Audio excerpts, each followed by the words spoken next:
Yeah, someone wrote on X that low interest rates are better for the working class, working people. Right. And I said, no, it is counterintuitive, but higher interest rates are better for the working people. So this is counterintuitive. Why?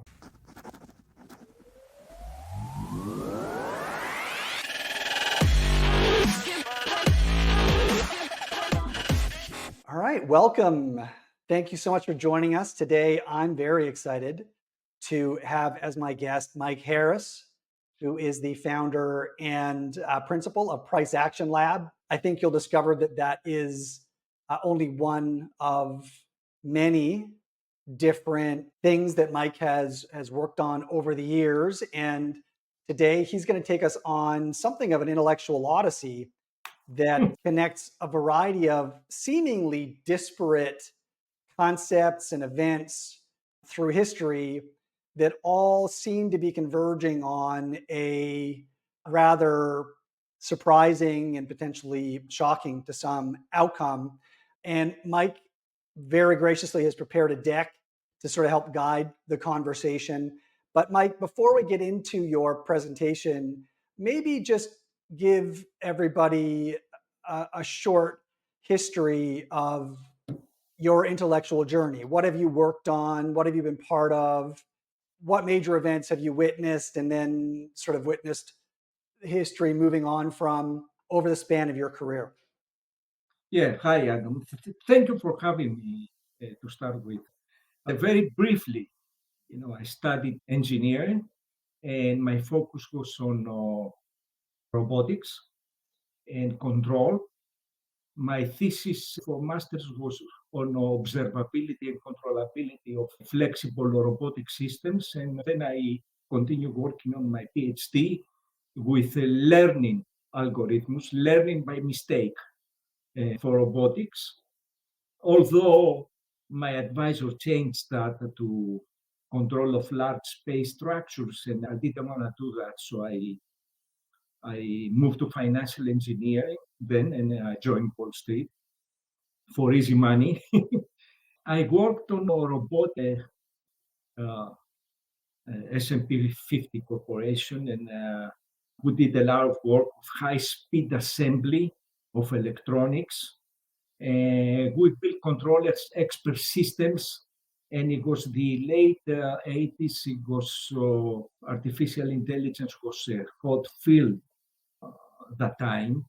Many books were written, and people were talking about similar things to what they are talking right now about robots putting people out of work and and stuff like that. So, but we were stuck with expert systems because simply, and this is one of the points of the talks, there were no data centers. And for me, AI is data. I mean, this is where it boils down to. Then I got involved with trading, and you know my story. I traded trend following currencies, and I made some money with a partner. He wanted to start a fund. I didn't want to get involved with that, and I quit. I traveled a bit, and then I went to study philosophy of science. I have three fields I love. Engineering, I like to get my hands dirty. I have designed many mechanical parts in my life for robots, especially, but also for general automation machines, even with pneumatic parts we were doing to automate simpler stuff. But the more precise mechanical parts we were actually producing in Germany because they are the best in precision. They were the best. I think they are still the best in precision machinery. I designed controllers, PID. I'm sure you know PID controllers, and for robotics and other things. And that's one of my I love this field, but I couldn't stay because it was misdirected. The objective was to remove people from work, not to increase productivity. So it was like a shareholder-driven mania. Remove the people from work. Once I design a machine with other people, of course, everything I say I design is with other people, and the patents I have are with other people together, because that was a teamwork. You cannot do anything alone in these areas. I met some excellent people, technicians and engineers and physicists.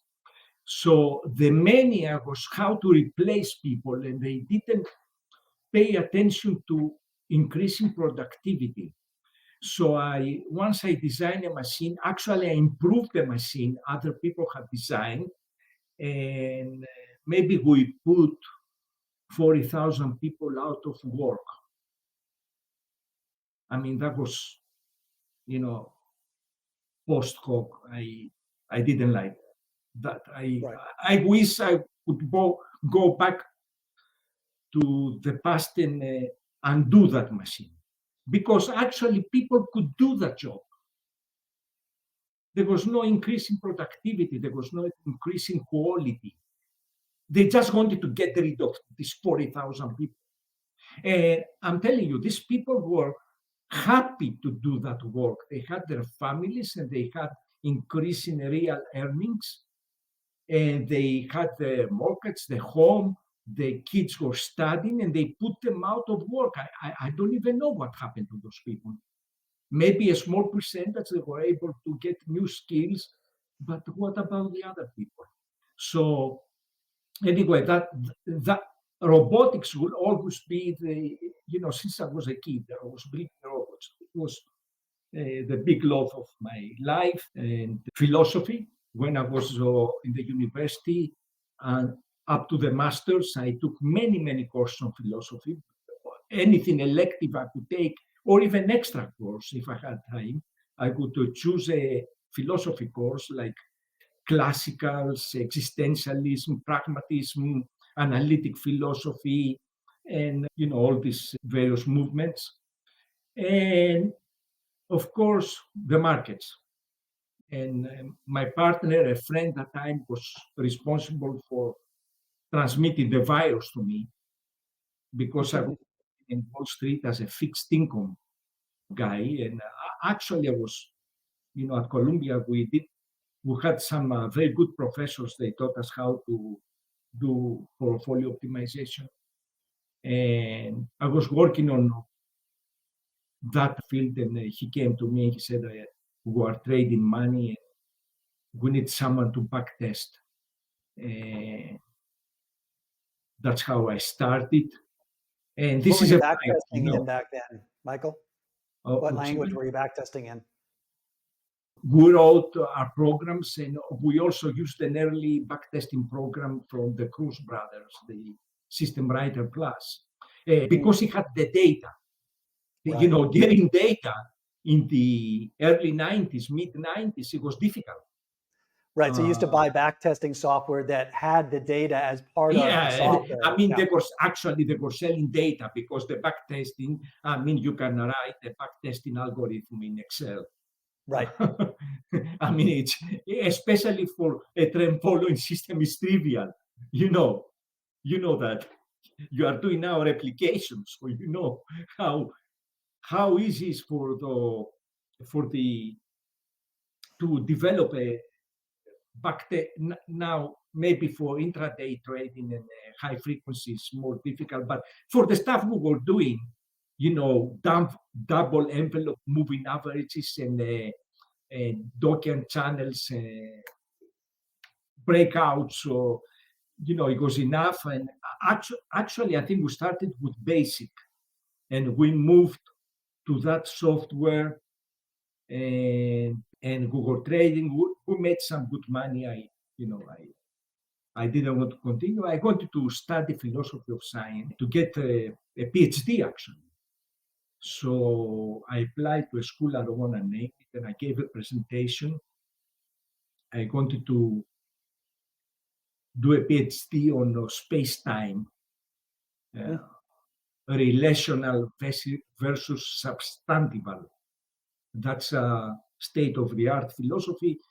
And I realized then that maybe that's my personal opinion. The objective of these schools was to misdirect inquiry, not to actually find some solve problems. I got this idea and I said, this is a black hole. I'm gonna spend 4 years. What? They're gonna tell me to direct my research to a specific area that is a dead end because that's how they churn tenure credits. One guy, writes a PhD thesis, then the other guy changes the color of the banana from, the banana problem is a problem in the philosophy of science. Someone, Do you want to walk us through the banana problem? well, it's a knowledge problem. Like someone lived all his life in a dark room and they haven't seen a banana. When they get out, finally, after many years, you show them a green banana, you paint it. Is that real knowledge? Or, I mean, that's the idealism versus materialism problem. I mean, are the conceptions, the perceptions real? Or we're going to talk about this briefly, or there is a objective reality out there. Mm-hmm. And for instance, when you dream and you dream a green banana, is that actual, that qualia, they call it sometimes.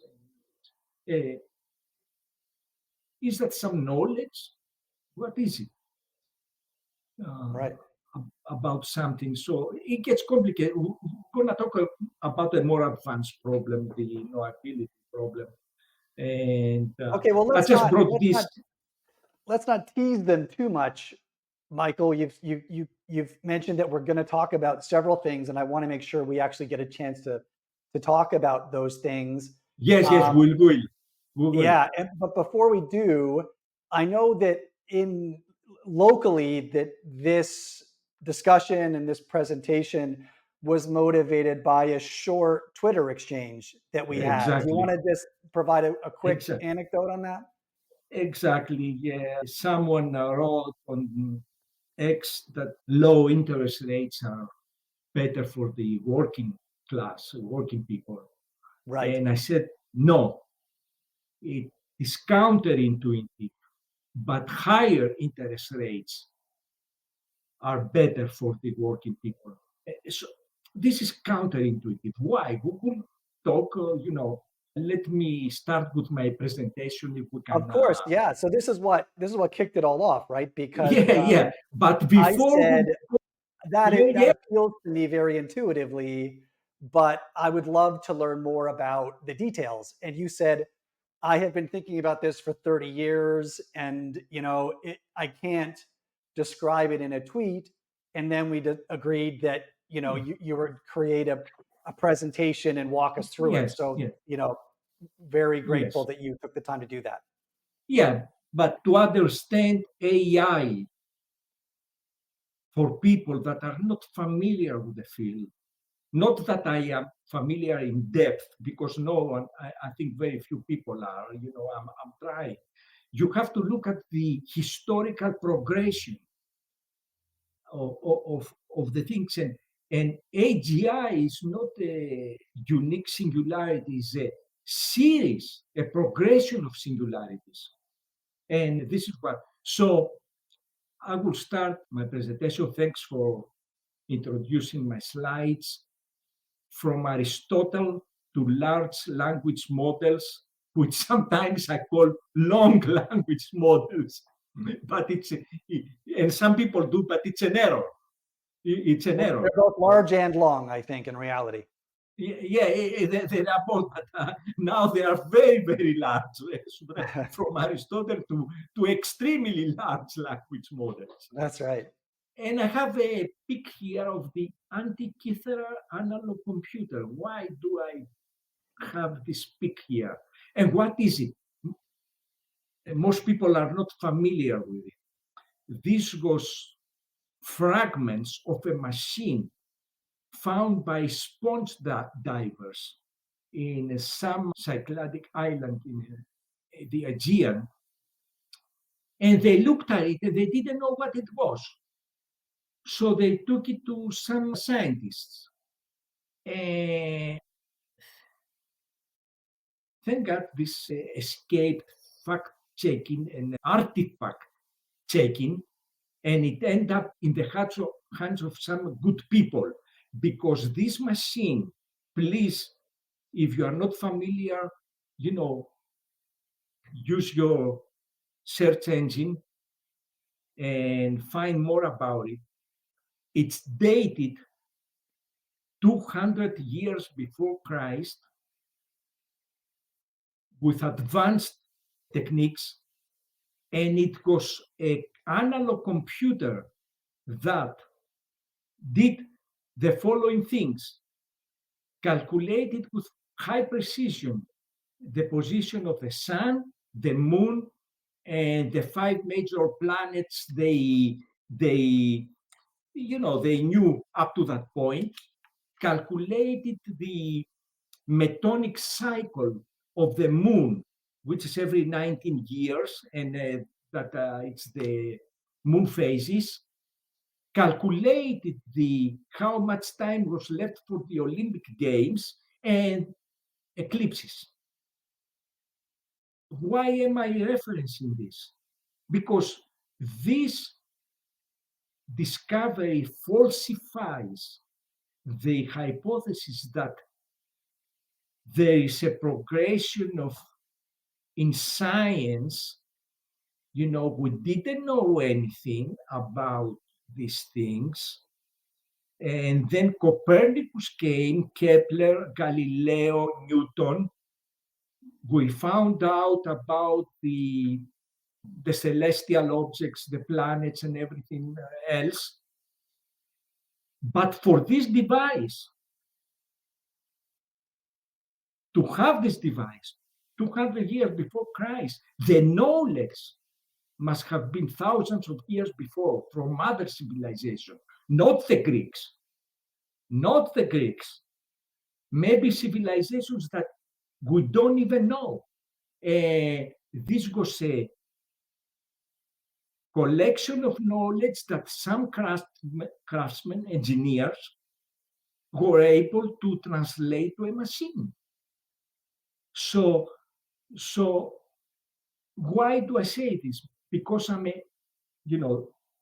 will talk later about another thing. I'm an anti-realist, and some people get confused what anti-realist means. I will explain, later on.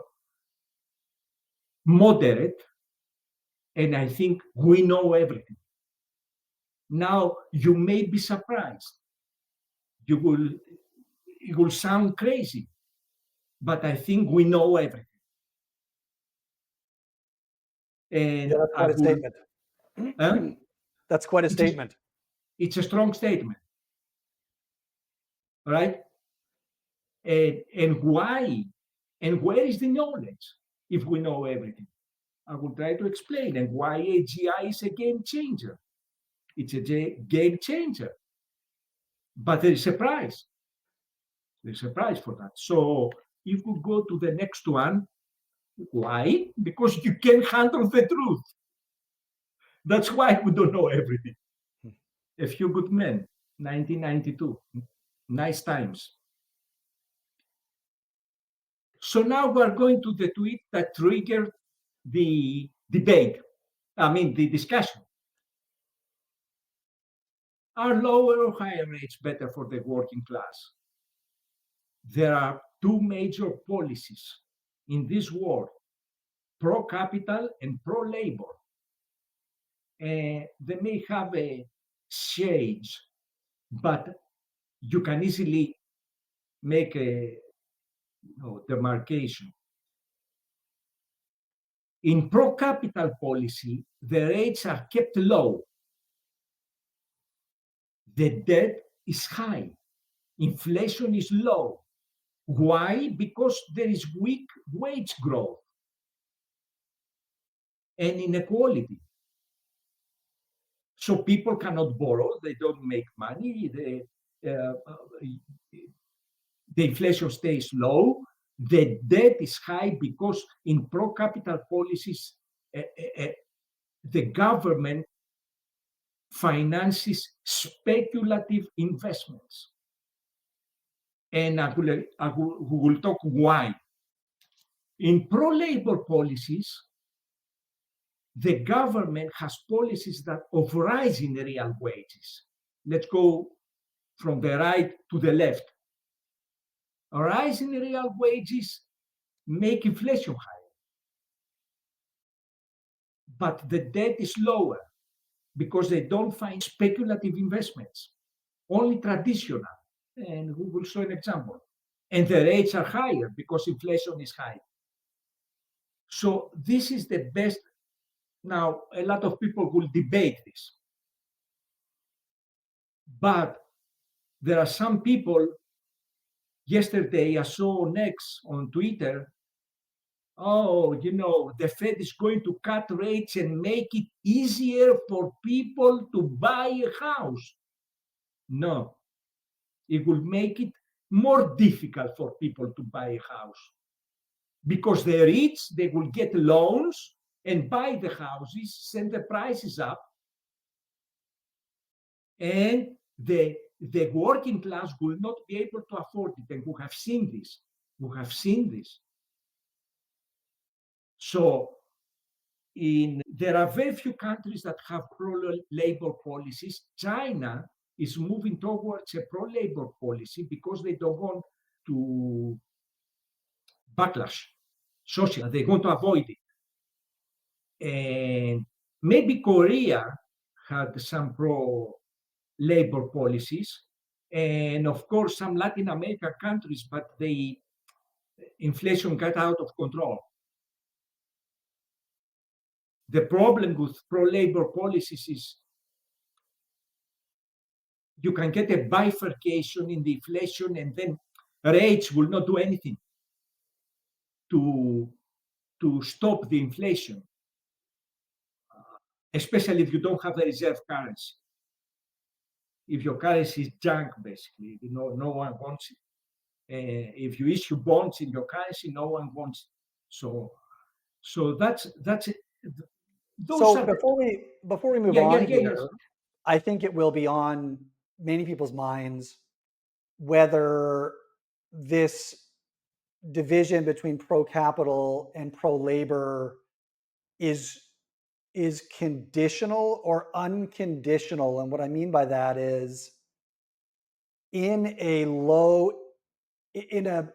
a system with low debt load, so say the late 1970s, most of the 1980s, or much of the 1980s until the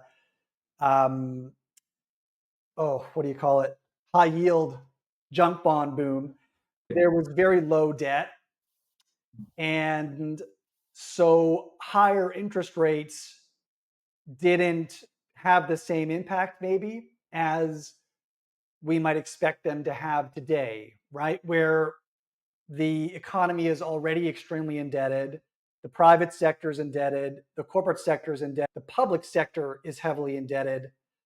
Do these divisions have the same meaning in a low debt state as they do in a high debt state? It's hard to say because there is only one country that has a reserve currency, United States, and the policy is basically pro-capital, but employment depends on the health of the corporate sector. On the other hand, in some other countries, the government is the employer of last resort.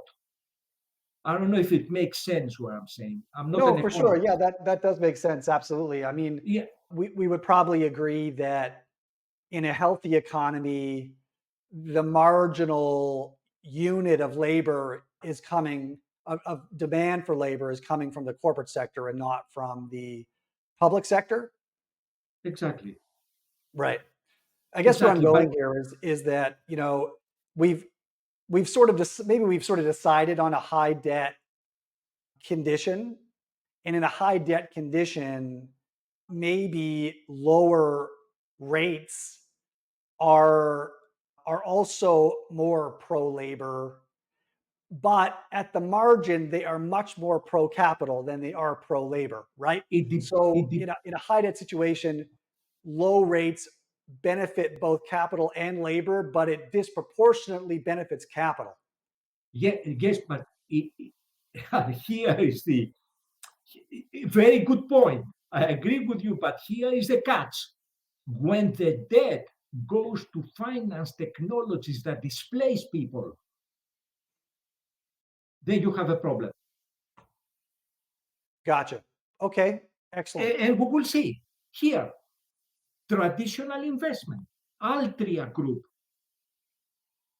I hope many of you know that Altria Group tobacco is the highest dividend yield in the US market, 8%, new highs. Now, they say tobacco is bad for you, but GPUs are good for you. GPUs are good for you. NVIDIA,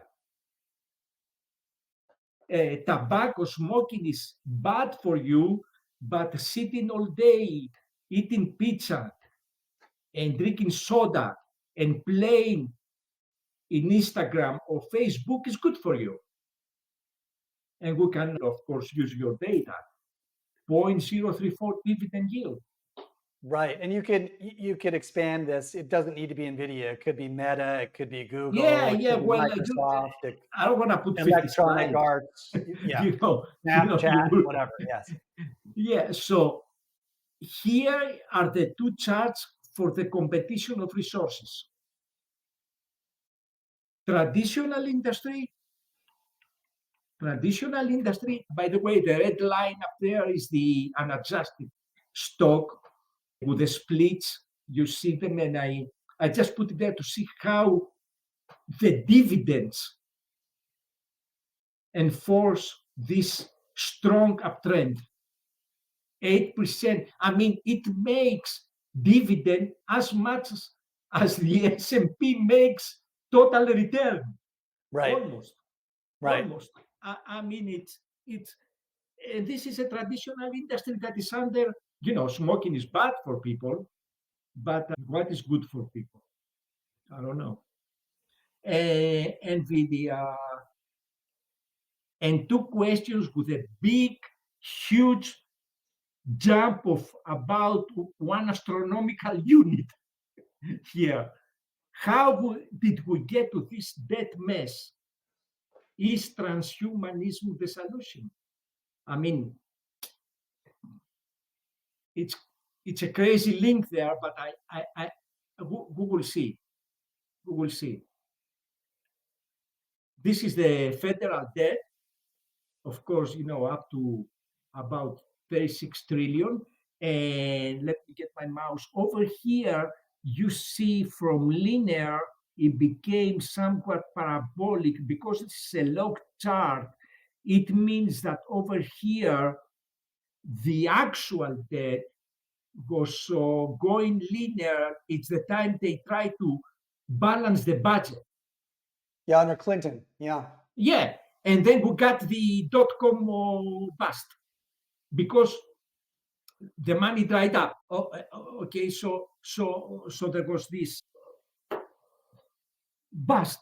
There was, the new technology, the internet, they needed more money, Right. government To build money. out all the networking infrastructure. Yeah.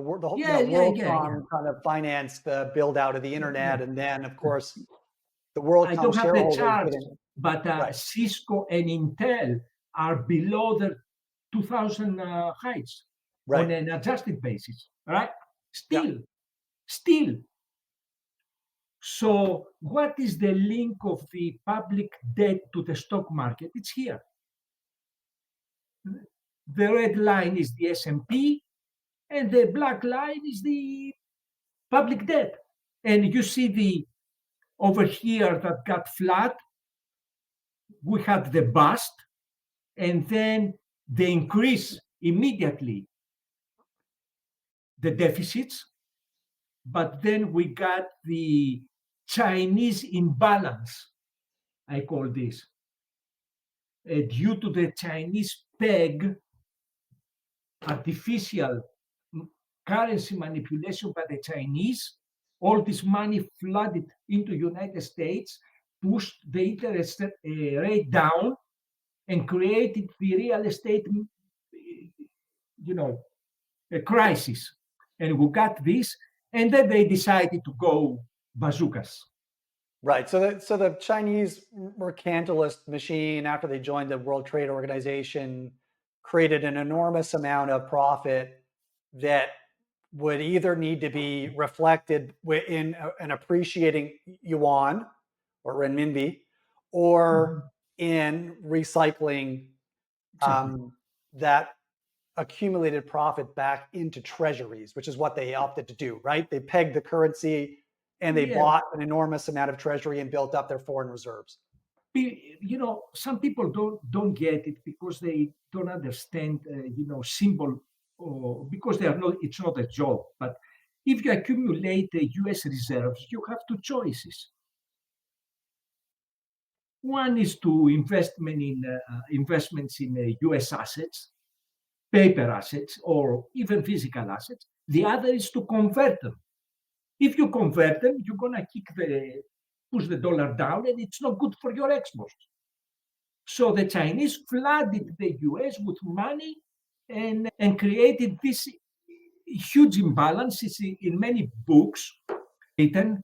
I didn't discover it, that the Chinese created this. And because they artificially pegged, I think it was around 8, they pegged the currency for many years, Now, by 2005, the Chinese understood they're going to create a worldwide financial crisis, and they started appreciating the currency, but it was too late.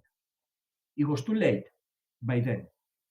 So to keep the stock market up, you have to increase the debt. Why?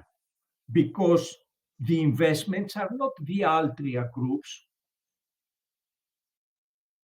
or agricultural machinery. They are speculative. If you don't issue debt to finance these companies, the market will collapse, like in the .com. I mean, who have example, who have data. And I give you an example here of what happened in the 90s with a 10-year average yield of 6%, and CPI, average CPI for the whole 90s, 3.5%, and Fed funds at an average 4.5%. The S&P 500 total return goes up 456% every year positive, except 1994, a small I profit. remember that. Yep. And our parents bought houses in the 70s with 8% yields and Fed, and interest rates, and they were able to pay them off in 10 years, even with higher interest rates. Why? Because I said before, the pro-labor politics then, with rising real earnings. And then, of course, I think you have talked about this in some of your podcasts, came the financial repression.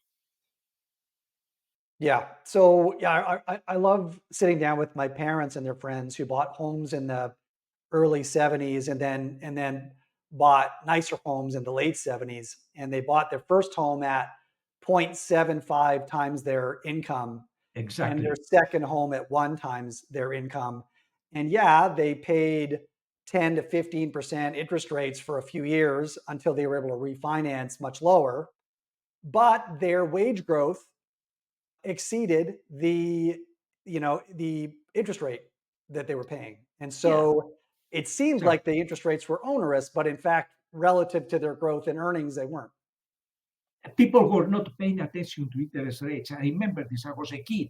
No one spoke about it. Today, there is panic in social media, whether it's going to be 25 basis points or 50. I mean, this is insanity. Agreed. This is insanity. If the system is so sensitive, and senators, how many senators? 100, they wrote a letter to Powell to lower by 75 basis points. Otherwise, it will be the end. It's I mean, obscene. if this, It's obscene and it's pathetic. Agree. thank you for agreeing, because I it makes me feel good, because sometimes I think I'm alone No, not thinking on these this. things, That's for sure. and I mean, it's insanity. If the strongest country ever, the future depends on the interest rate cut. Now let's go to the main theme. If you agree, you are the host. Oh, I think there'll be some points of contention here, but that's what'll make this fun. Okay. Why the future doesn't need us? Bill Joy, co-founder, co-founder and chief scientist of Sun Microsystems, said in an article in 2000. He's still active today. He's investing in GNR, nanotechnology and robotics. And he was misunderstood. People call him an obscurantist. But Bill Joy was trying to make people aware that there are technologies that can go exponentially, like what is happening now.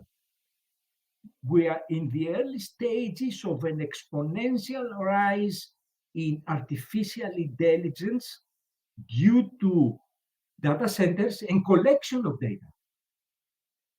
Collection of data. There are astronomical data, there is social data, there is whatever, atmospheric data, everything. It just keeps piling up, and these machines, they crunch the data every day.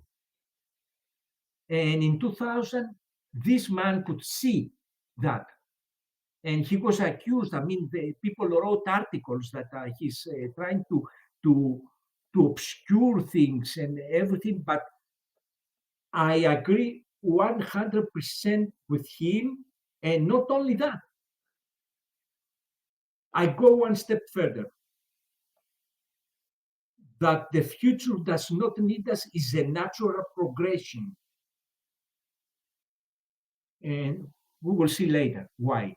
Bill Joy, an amazing person. In August 15, 1971, created the gold standard. In November 15, 1973, Intel produced the 4004 CPU. That changed the world. Who needed a space race? People, people don't think. Some people, they say, why we didn't go to the moon? The space race was based on the idea that there will be whoever goes to space will dominate, the Russians, the Chinese, the Americans. Here we discovered the CPU. This is the tool of domination. This is the tool, that will provide the financial and maybe other types of domination, social, geopolitical, ideological domination. So the space, who forgot about the space race? Forgot. It was not necessary. We had to concentrate on semiconductors, Silicon Valley. And of course, the gold standard was an entitlement to digital growth. We needed to finance growth. It was a new fiat. Now the fiat is a drag to AI growth. OpenAI said they need $7 trillion. I hope you. Oh yeah, I know. No, they need $7 trillion for data centers for AGI. Well, Central Bank Digital Currency. The solution is there. In a new virtual world with AI, debt levels will be irrelevant. Whether it's 36 trillion or 70 trillion or 200, it doesn't matter, because the Fed will be irrelevant. There will not be any Fed. It will be a treasury. And the digital certificates in these currencies will control the consumption and regulate inflation. The monetary policy will be in the currency. Now monetary policy is how you set the interest rate and the amount of currency you print. This digital virtual money, they combine everything in a package. Do we need to cut consumption? We limit how much of this or that people can buy. We are talking about a new socioeconomic and political model. Sorry to interrupt, but I did want to take a quick second to remind listeners that while we do absolutely love providing our audience with world-class guests and weekly investment insights, we wanted to remind you that we actually do our best work outside of this podcast. And we try to do this by providing cutting-edge, globally diversified, and systematic investment strategies that are designed to be broadly non-correlated to traditional equity and bond portfolios. So we actually manage private and public funds, as well as bespoke, separately managed accounts for investors that seek the potential to smooth out portfolio returns in the long run. So if you do want to see that theory that we've been talking about put into practice, please do go ahead and check us out at investorsolve.com. Now back to the podcast. So maybe just expand a little bit on why the gold standard was a drag on digital growth. I think I understand that, I think, reasonably well, but I think it's worth reviewing. But I think it requires a little bit more fleshing out why fiat is a drag on AI growth and why virtual money will fill that void. Well, if you had to have gold, your currency, an amount of gold to back your currency, there was so much money you could issue. It's simple. So they cut this. I mean, it didn't happen suddenly on 1971. I mean, they cut. I think they have gone down to what, 15% or 20? I don't remember, of backing. Yeah. Like with the bank standards, the multiplier. Now it's, no reserves. Oh, the reserve standards. Yeah. I mean, they started out in the 20% range, and now they're zero. I think they went to zero in the late 90s. Yeah. I mean, in Canada, I think was first who did this. Why am I not surprised? They are.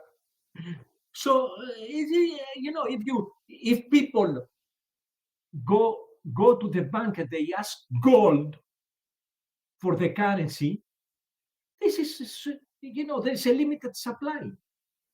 Right. So it limits the supply of capital. The thesis was that in order to grow to take advantage of the full innovation potential of the economy in this new age of Yes. digital infrastructure that Semiconductors. we can't be burdened by this the growth rate that is fixed through a fixed reserve ratio to Let's gold. call it limited, because of course Yeah. they could write certificates on gold, Right. but when the market sensed that more certificates on gold go written, like with the futures markets, Yeah. and there was not enough supply to back it, the market was going There was a crazy. squeeze. There was a huge squeeze, and then you had Squeeze, yes, yeah.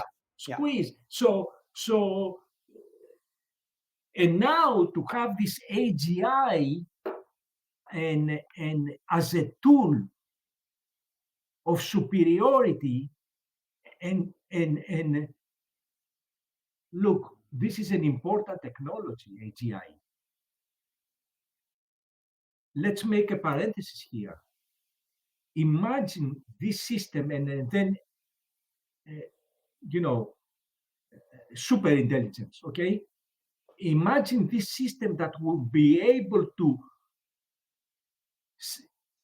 make a query, design a new super weapon for me.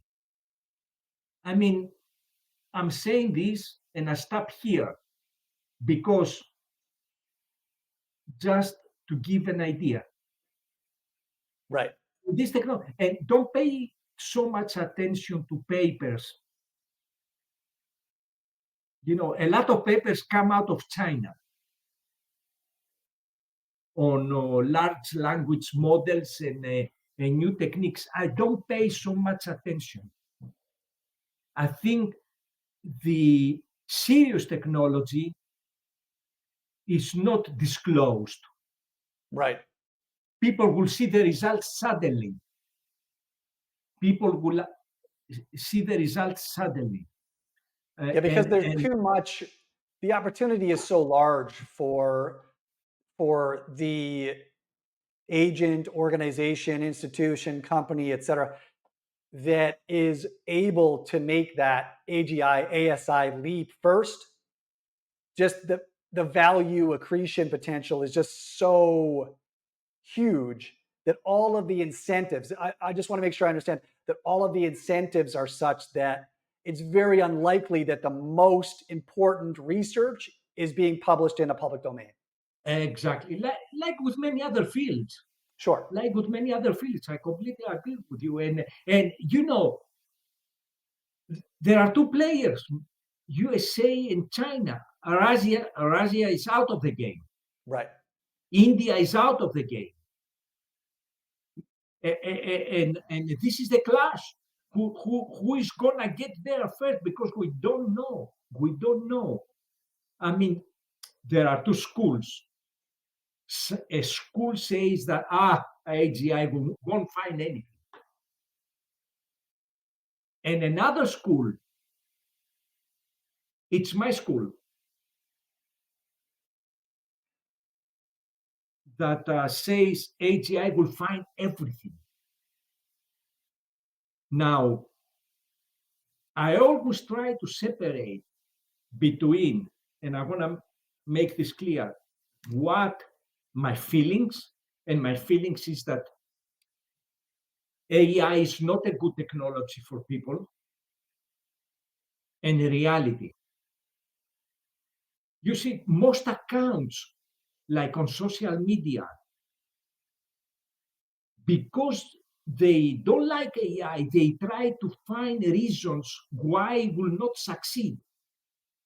Right. Yeah, I see that a lot. Yeah, sometimes I make this mistake too, because of anguish, because of desperation. But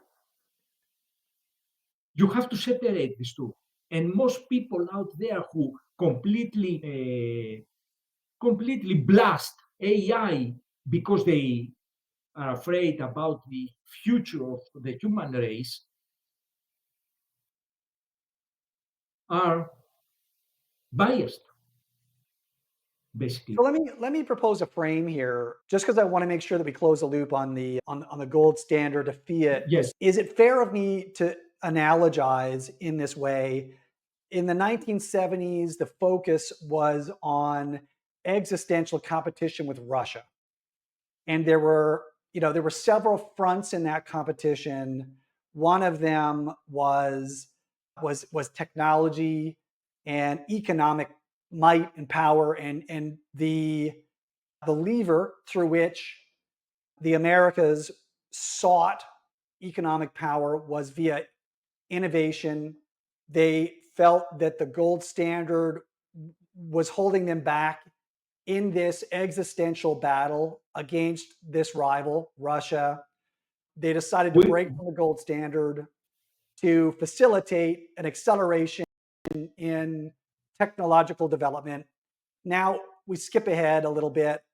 AGI does is AGI and sort of in the 70s and 80s, the big technological races were, there was an arms race on nuclear as an example, but there were other ones as well.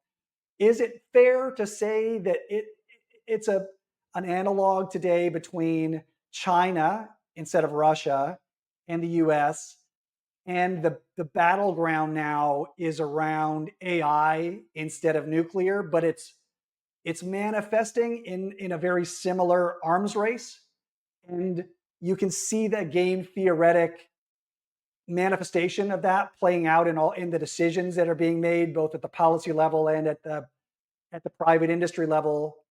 And this is why we need another move in terms of how we're going to finance this new round of technology, and that's going to necessitate a move from fiat to digital currencies.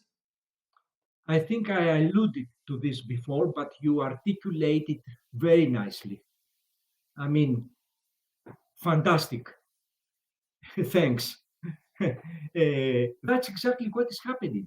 And they have to press on the gas pedal. I mean, but they have to find a way that this increase in debt will not be inflationary. Otherwise, the game is lost. So Right. So how you do that? how do CBDCs versus fiat help Yeah, to? well, I said before, the certificates will control consumption. Now they will tell you they have spoken about it. It's not my, I don't make up this. That you will buy 3 pounds of meat, a week maximum. I And see. So the CBDC allows for a form of control. They can control the amount that people consume at a very granular level of different types of services and goods. exactly, it's Okay. not only control of the quantity of money and the interest rate. Now we are going to granular control. And of course, some people say about social credit and things like this. I don't know. I don't know. But everything is possible because when you open the gate, there are people willing, to do these things. And I didn't say what gate, but, Right. but, but there are people willing to do these things. It's necessary, because this new arms race is about knowledge,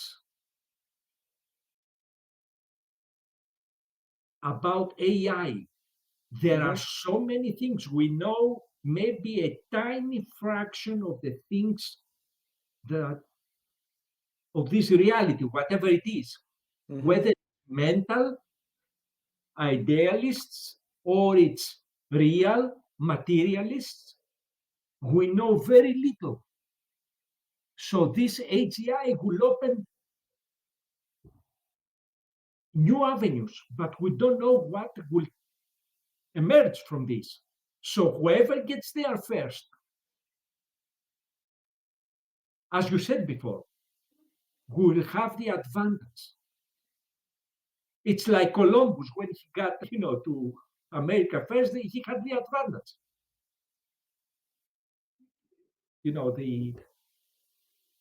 He found a new continent.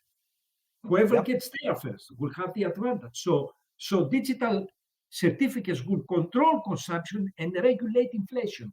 And this is, without AI, even without AI, we will get this stage is necessary at some point, even without AGI, even without. So here I Thank you. have, That's very, very helpful. That clears up a lot. yeah, I have a chart of the number of transistors, red line, and the blue is the public debt. And I made it linear so it will be scary. Okay. So we see like before QE, the debt was about what, $12 trillion. Mhm. And of course, you can normalize this by the GDP and stuff, but I want to be scary chart, so I don't make any normalization. It would be scary enough, even normalized by GDP. Yeah. And you had about 23 billion transistors in a CPU. And look how this, after QE, we are up to about 60 billion transistors per CPU. We have more than enough. Right. And so paint a causal chain between QE and this incredible acceleration in the production of transistors. Don't set me traps, please, Adam. I like you. You are a good friend. I never talk about causal trap. I always talk about associations.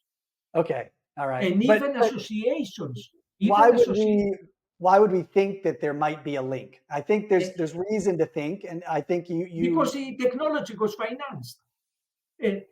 Even associations are hard enough to prove. Right, Causal relationships you cannot prove. I mean, right. that's a fundamental, thing in science. Yeah, sorry, I didn't mean to trap you, but I just think I'm sympathetic to this narrative, right? And I think you alluded to it earlier, where very low interest rates incentivizes speculation, right? Speculation. And technology investments, huge investments in technology are perhaps one of the most speculative types of investments, because you don't know whether that engineering bet is going to pay off. So you need a very low cost of capital. A low cost of capital disproportionately benefits technology over other industries, because technology is most closely associated with speculative capital. Exactly. This is how I started the presentation, but Yes. you articulated nicer once more. And this is the association can be established by the fact that most of the money, and if you look at the charts, especially after QE3, is when the stock value of these tech companies took off. Yeah. 2013 was over here, down here, was a turning point for technology. Yes. QE3, which was normally completely unnecessary. Oh yeah, absolutely. But we keep in mind the new arms race, which is the AI race, AGI race. And you have to compete. You have to make this technology. You have to protect Taiwan, make the chips over there, because the chips are what is driving this new technology. Mm-hmm. And this is why the NVIDIA CEO can sign on that, Yes, I recall. Yeah, he because signed that this is, woman's bosom. Yeah. yeah, that's the most important company right now, because what Musk bought like 100,000 of these GPUs for the data center, or something like that. I don't know the number, the exact number. So the association is clear. No, there is a small probability, just a coincidence. But no, if we look at more parameters, it's not a condition, there is an association. And of course, the NASDAQ Technology Index, I was saying before, the NASDAQ Technology Index, not the NASDAQ Index, the NASDAQ Technology took off after Q3. And of course, COVID, was, and then the bear market, but now new highs because of all this. And I'm asking the question, is digital a natural progression? And was the departure from analog a mistake or a natural progression? And we need to backtrack and look at history. Do you want to do that? Yes, I definitely do. Yeah. Please. The first singularity, AGI, is a series of singularities. The first singularity was the Aristotle's axiomatization of logic. Logic was always known to people, even thousands of years before Aristotle. What Aristotle did, and that's why he's famous, he axiomatized it. It's like a contractor. So he took all these ideas, smart man, and he sat down and looked, what is the minimum set of these principles I need to have a consistent logic? And he found 4, well, 3, because the 4th is rarely discussed. And I will tell you why. By the way, these are taken from a book I wrote on the subject we are talking many years ago, but I never published because I was, busy with the markets and data mining, and I didn't care. So whatever you see like a peak embedded in the presentation is from that book. It's my copyright. The law of identity, A implies A. The law of no contradiction. No. Something it's double negation. The law of excluded middle, A or not A. One of the two is true. And now we have something interesting that is never discussed, and it's important in the subject of large language models. The law of rational inference, from what is known to what is unknown. If this principle is not true, forget about AGI. This principle of Aristotle, who was, a mix of a realist and an empiricist, no one knows what he was exactly. And he was the teacher of Alexander the Great and many other things, but he was a rich man. Together with the other rich man of Plato, they were making a lot of money, like I will expand that. The law of rational inference, from what is known to what is unknown, it has been disputed. And also all the axioms, in other systems of logics. For instance, the law, some they don't adhere to the law of identity, others they don't consider the law of excluded middle. But this categorical logic is how the human brain works. And the idea is, can we go from what is known to what is unknown? Plato, his business, business, what do you call? They were, Business focus.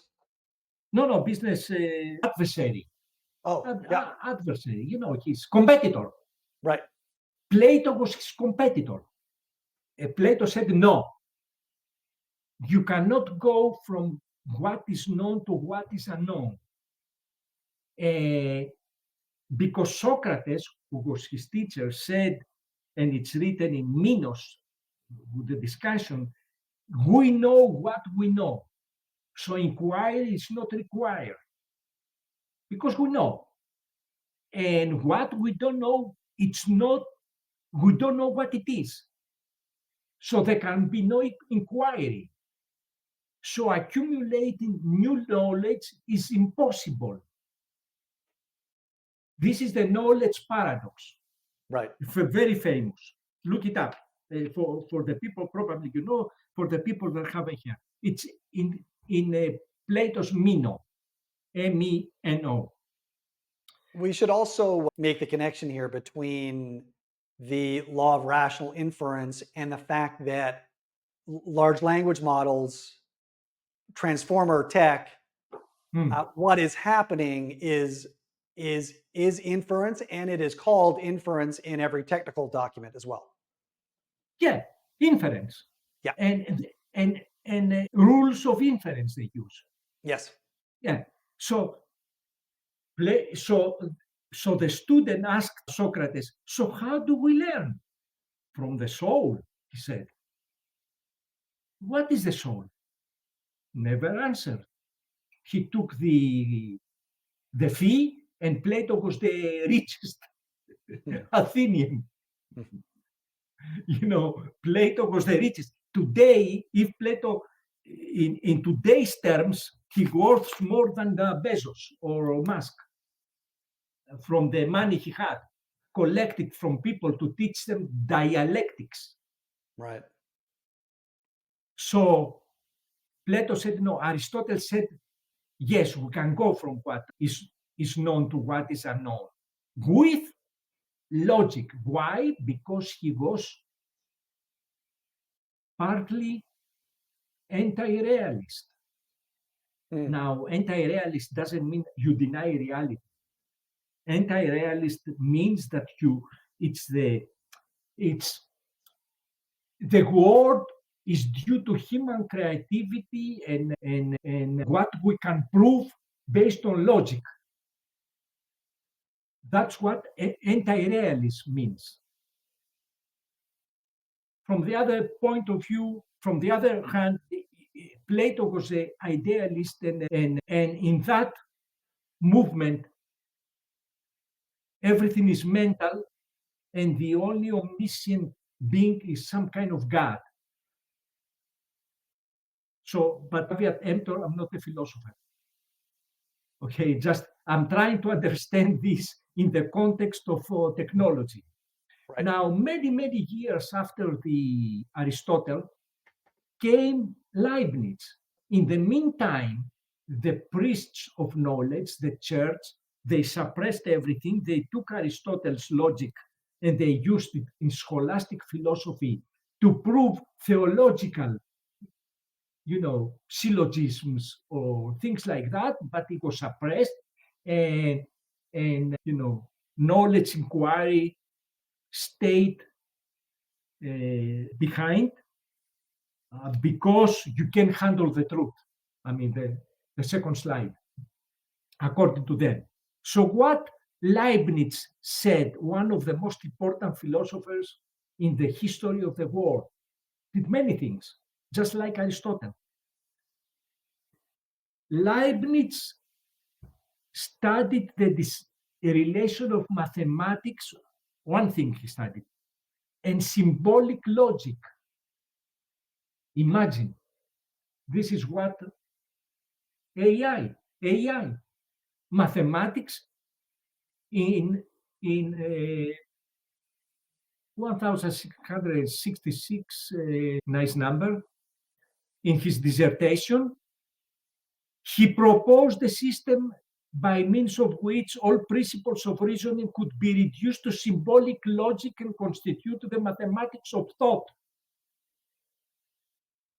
and also talked about making an artificial intelligence machine to replace lawyers because he didn't like them.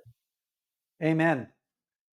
Yeah, I mean, and also talk about many other things. And he described a complete binary system in 1679. I mean, one man. Of course, he used knowledge accumulated by Aristotelian logic, but his contribution was he went from what was known to the unknown. I mean, that was a real inference. So about 150 years passed and people were working these ideas in their mind. Then was the transition between a very dangerous society. You could go through Inquisition. Yes. Like many people went through Inquisition. Many Jewish people, for instance, they went through Inquisition in Europe because they were supposed to, and many others, other religions. So you had to be careful because they could knock on your door and take you to a cell for the rest of your life. So people took it slowly until a genius who never studied mathematics, George Boole, at the age of 32 in 1847, in his work, The Mathematical Analysis of Logic, showed finally the relation of mathematics and logic and proposed the Boolean algebra, which is unchanged since. Do we have time? Yes. Yeah.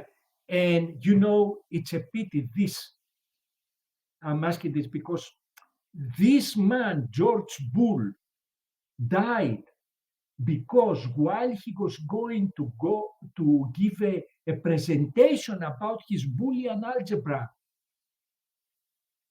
he got caught in a thunderstorm and his clothes was soaking wet.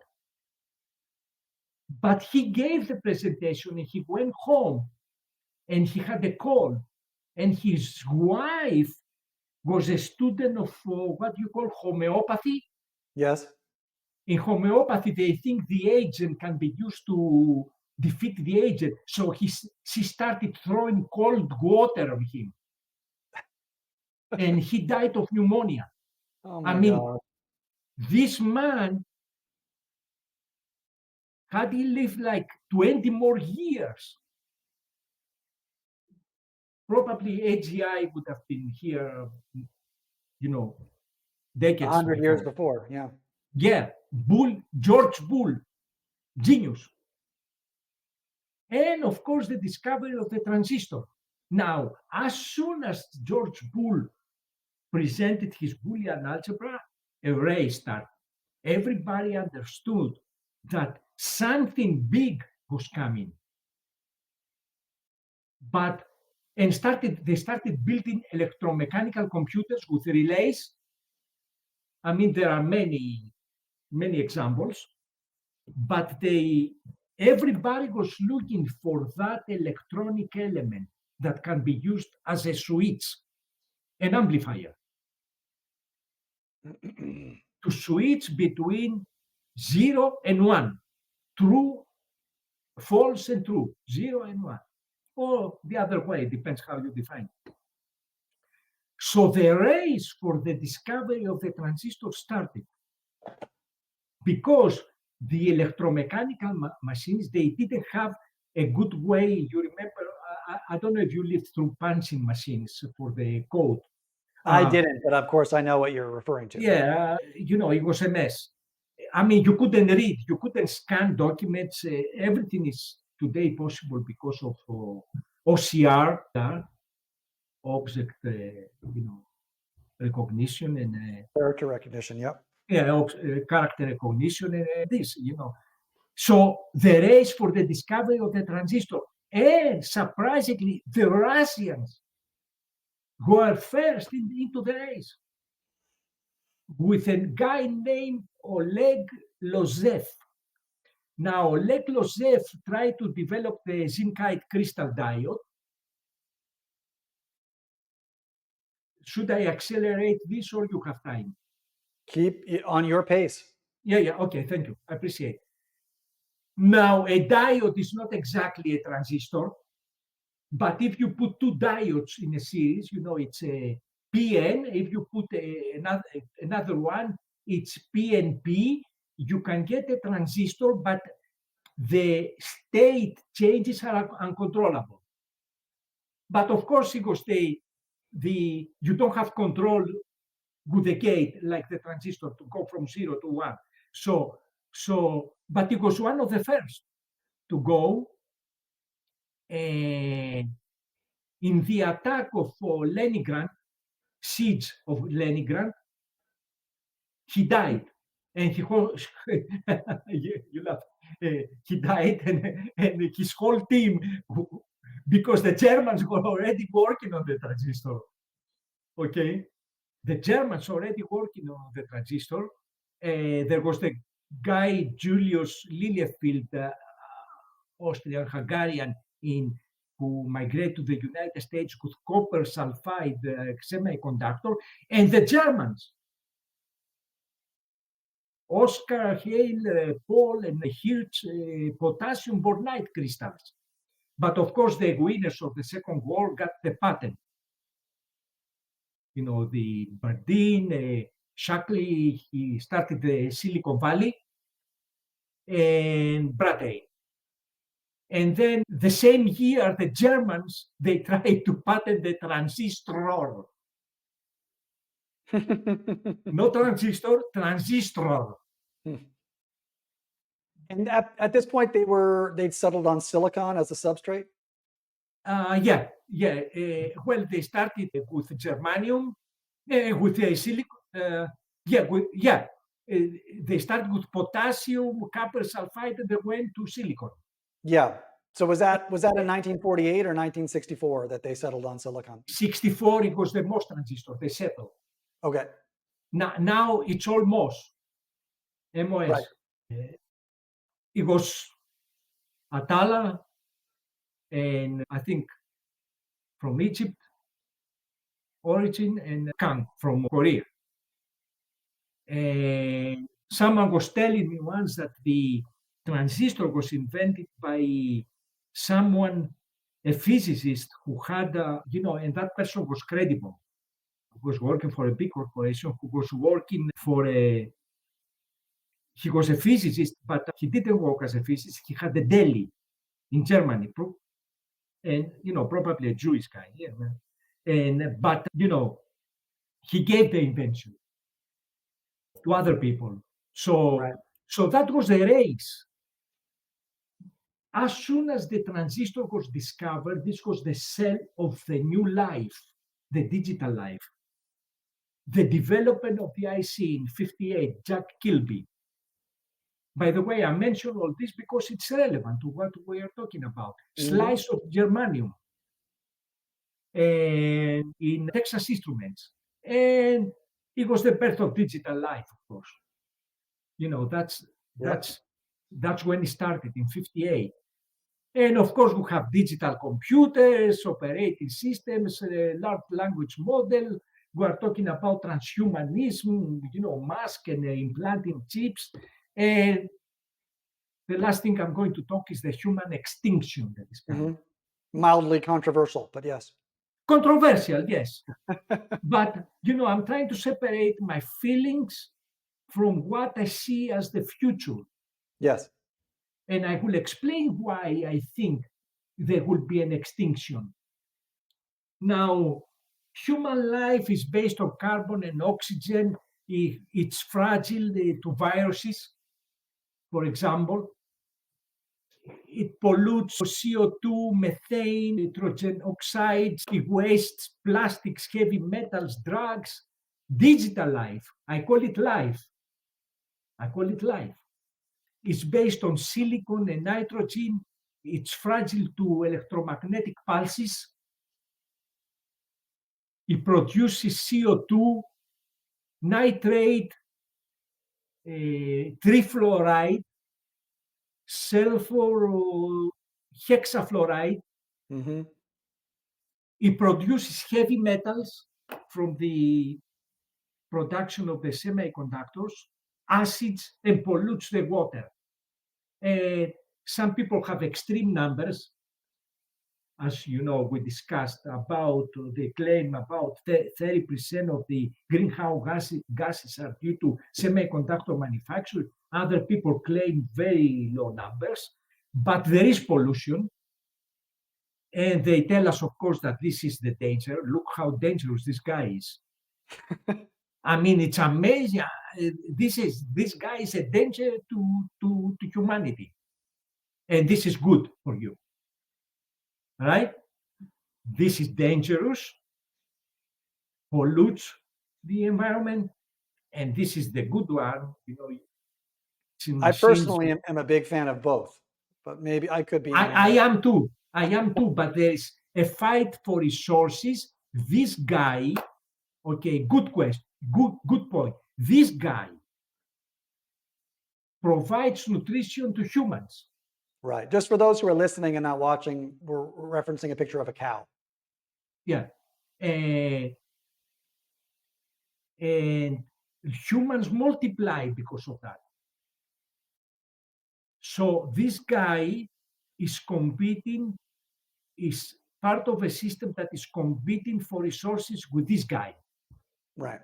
Because this guy, yeah, people need water, and this guy needs water for manufacturing, and this guy needs money, and this guy needs money. So there is, I prefer a work with two. Are we going to be able to have a world in harmony with these two? What do you think? Let me ask you a question. Yeah, I mean, I think effectively, I've always thought about water scarcity as being energy scarcity, because with enough energy, you can create water from the oceans, right? And so, really, in the end, they're sort of both competing for that final unit of scarce resource, which is energy, right? Energy, right? Energy. I don't know. I don't know. Let's hope. So to understand AI, we first need to understand, besides the historical progression, we talk about the singularities, philosophy and the epistemic theories of truth, idealism, all things are immaterial, materialism, all things are material, and then we have the theories of how we get knowledge. Rationalism says that reason is the source of knowledge. Empiricism, that knowledge is gained through observation. And realism, that certain phenomena exist independent of our thoughts. That's not good for AGI, realism. The anti-realism says that there is no objective reality. So the truths are constructs of human creativity, and based on logic, but both realism and anti-realism are extreme, like idealism and materialism. But all the movements in philosophy are based on idealism and materialism as foundation. Like the people in the atomists, the people at CERN, they are looking for particles, they are materialists, essentially. And then they are the idealists that tell them you are not finding anything. So is it fair to say that empiricism is a branch of materialism? No. Okay. No. There are empiricists like Berkeley who were idealists. Okay. Berkeley, the British philosopher. Locke, the other British philosopher, was materialist. Okay. I mean, this mix in some very convoluted ways, and what they have done is they have created tremendous confusion to Yes. human knowledge, millions of tenure credits, and nothing has come out of this. Nothing has come out of this useful. A moderate anti-realist. What is moderate anti-realist? I don't care about whether all things are immaterial. I don't care about all things are material. One thing I believe is that all truths are knowable.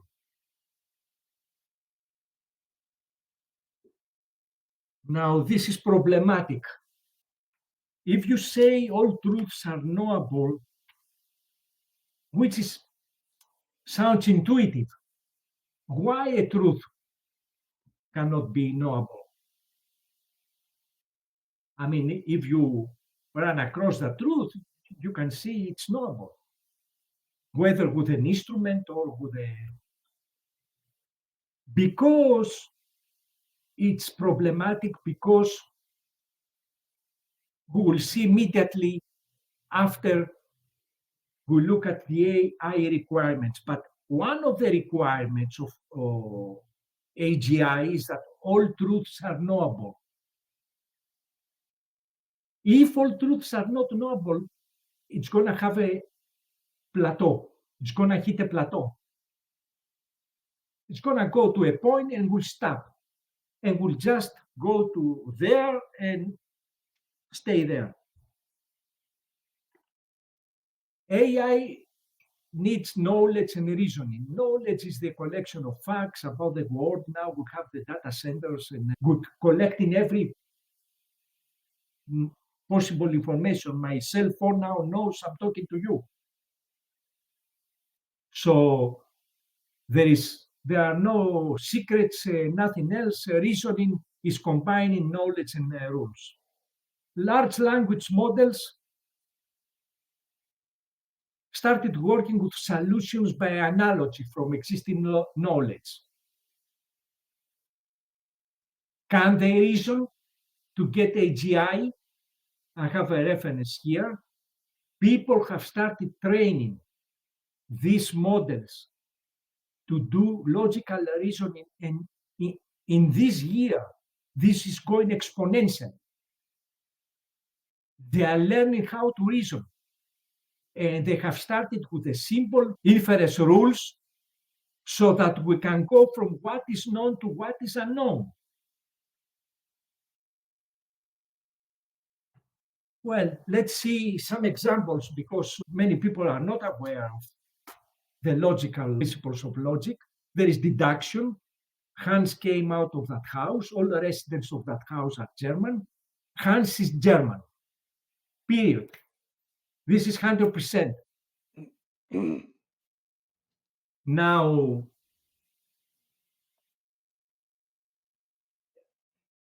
there are some issues with LLMs doing deductions, but I think they will be solved pretty soon.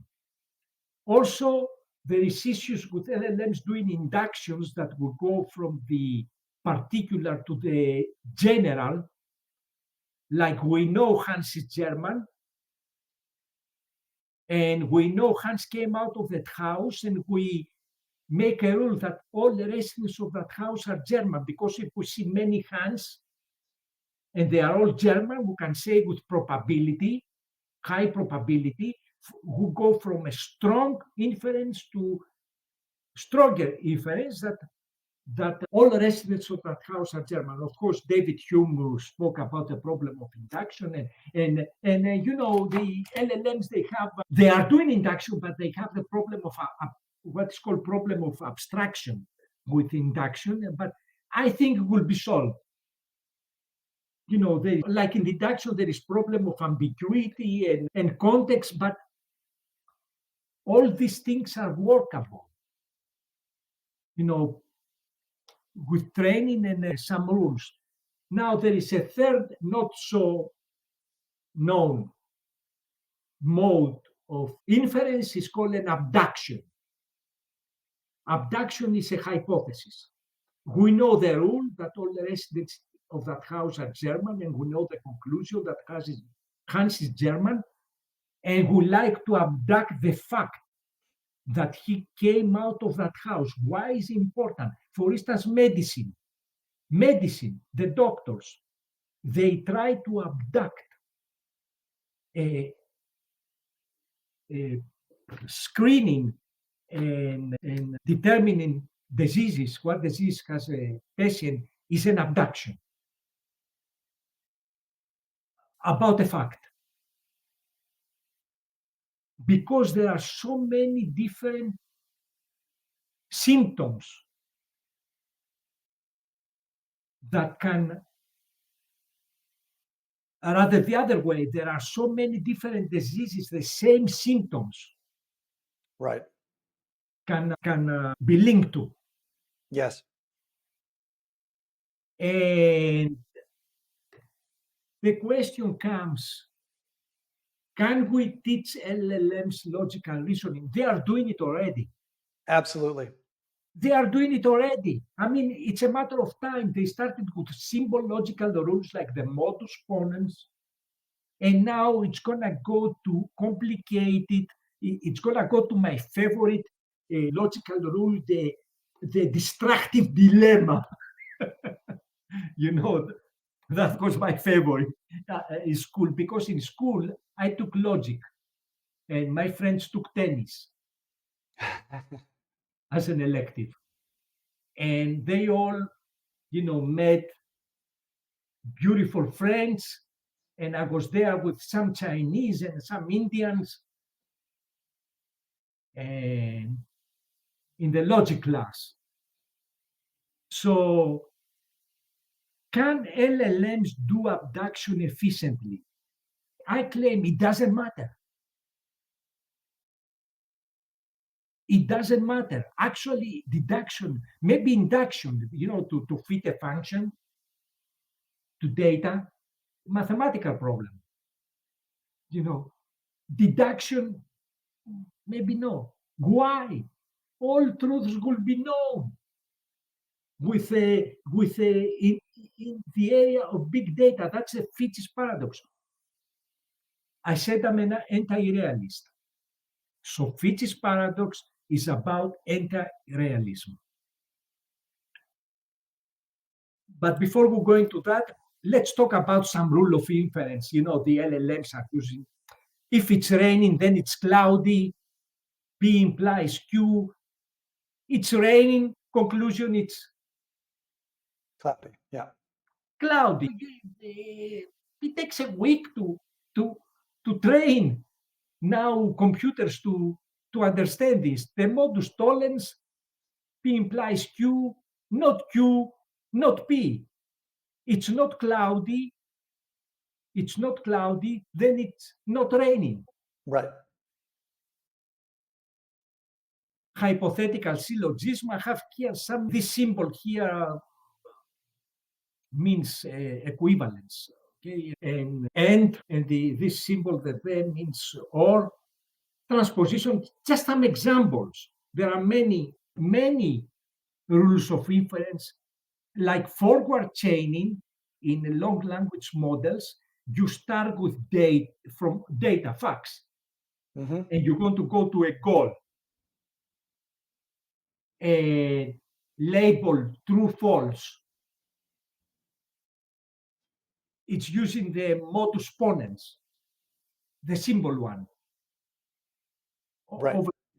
The basic rule of inference. I mean, this research is going to go so fast, it's going to blow people's mind. Agreed. Because We're already the we're already the making issue- huge leaps there. Yeah. The issue, Adam, was not that in the 90s we couldn't do it. We didn't have the hardware. Right. We had not even Pentium, we had the 8086. I remember I had a Tandy with that chip. Yeah, I mean, who had a 256 RAM, Yep. 256K RAM, K. I mean, you couldn't do these things. We had Prolog language. I played with Prolog. And I also played with Lisp, and I did some examples of translating French symbol expressions with Lisp. But we didn't have the hardware. I mean, I was doing this in a cyber mainframe. Impossible to work. Right.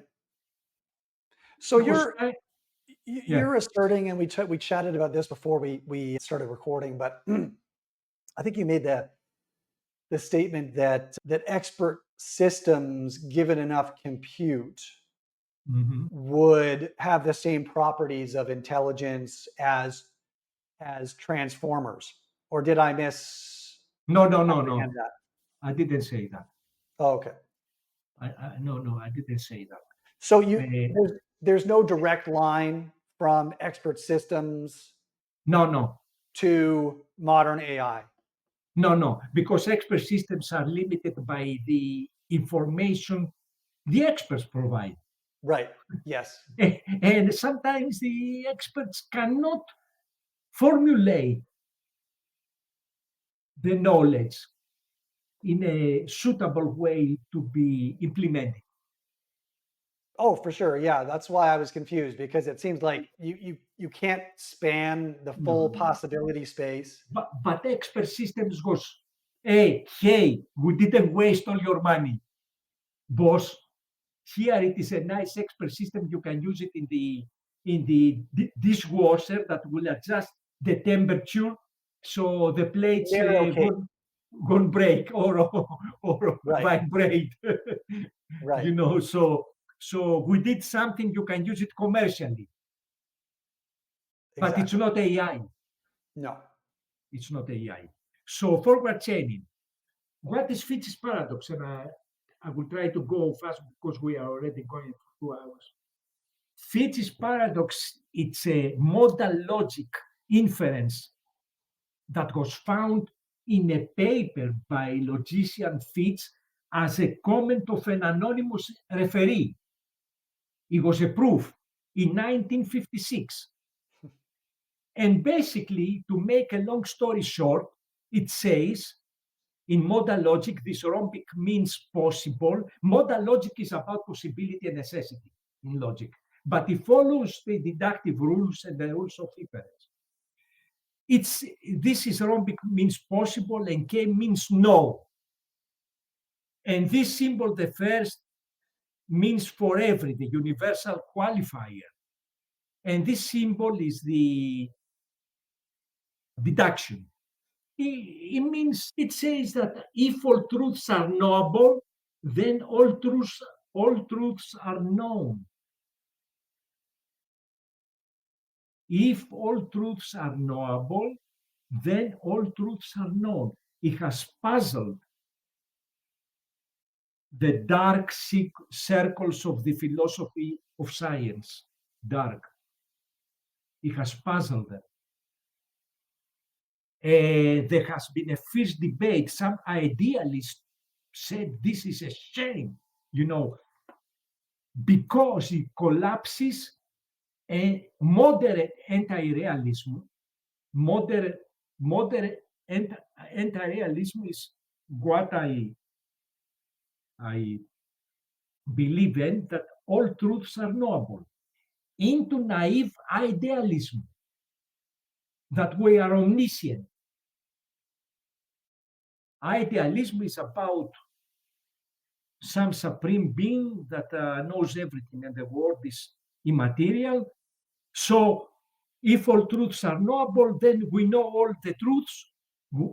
All truths are known, then we are omniscient. And they say, we give you an example. Because some truths are not knowable, then because some truths cannot be known, then all truths are not knowable. And give me an example. Oh, we don't know how many times Alexander the Great sneezed. in his life. Hmm. It's unknown. So if there is an unknown truth, then not all truths are knowable. So it's an unsound deduction. It's valid. It's valid. I have it here from Wikipedia. Okay, but most people are not familiar with this. It's a valid deduction, but unsound, because contradicts.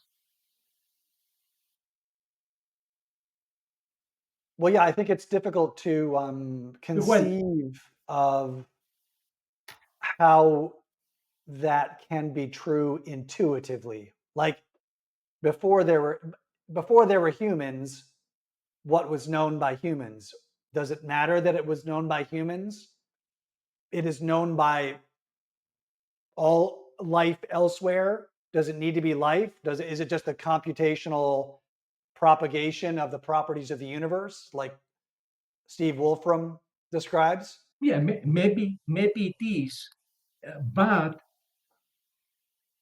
what I'm saying is, even if it was true in the times of Alexander the Great, that we don't know now, his cell phone knows how many times he sneezes. Hmm. Hmm. You see, they are selling rings in China that they measure everything. You put the ring and they know everything, your pulse, whether you Yes. sneeze, cough, everything. So in the era of big data, and that's my point, everything is known. Everything. I mean, everything will be measured and known. And we can go from what we don't know to from what we know to what we don't know. So the word "know" is doing a lot of Yeah. heavy lifting here, right? Because, for example, with enough data, we're going to be able to presumably map genotypes to phenotypes. So if you give a person, if we have the full genetic code for a life form, we can extrapolate to know exactly how that life form will grow and what it will become and how intelligent it will be and how tall and how beautiful and what color, that's something that we may know in the future, but really we can't ever know it. We know it by inference or by association. We may not know it causally, right? Like we can say to some very large level of confidence that A will lead to B, but we can't know it until it manifests. Yeah, well, the idea is that with the statement that all truths are known and there is an extended version, that they are already known right now.